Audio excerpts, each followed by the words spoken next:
Kinumpirma ng Isabela Provincial Veterinary Office na positibo sa bird flu ang lalawigan ng Isabela. Sa panayam ng Bombo Radyo Kawain kay Dr. Helen Sevilla, Provincial Veterinary Officer ng Isabela, sinabi niya na nitong ika-30 ng Oktubre ay diniklara na ng kalihim ng kagawaran ng pagsasaka ang pagkakaroon ng bird flu case sa lalawigan.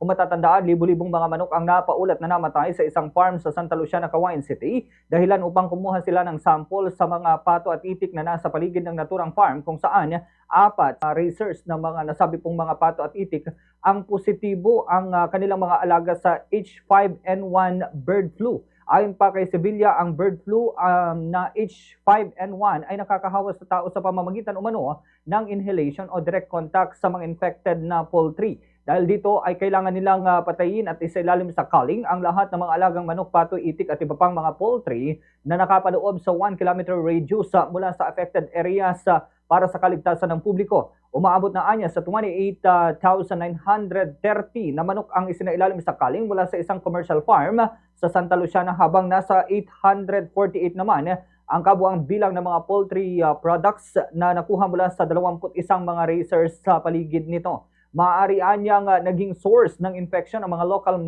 migratory bird sa Santa Luciana dahil batay sa kanilang pagbisita sa lugar ay mayroong mga itik at mga ibon sa naturang barangay. Ang sintomas ng bird flu ay ang pangingitim ng palong, pagdurugo at pamumula ng paa ng manok at pananamblay. Kapag nakita ng sintomas ng mga alaga, iwasan itong katayin, bagkus ay i-dispose ng maayos sa pamamagitan ng paghukay ng mahigit 6 na feet o 6 feet sa ilalim upang maiwasan naman na maihawa ang virus. Ganito po ang bahagi ng pahayag ni Dr. Helen Sevilla, Provincial Veterinary Officer ng Isabela.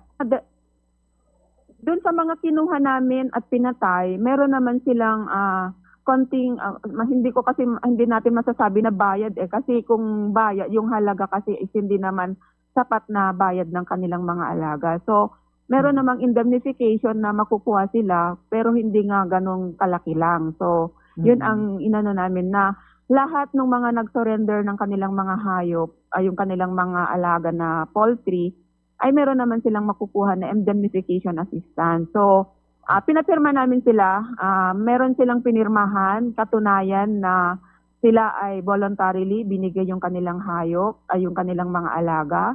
At pinakita namin kung ilan yung mababayaran para sa kanila. At yung mga namatay na hindi na namin naabutan, hindi yun kasama sa mga ma-indemnify.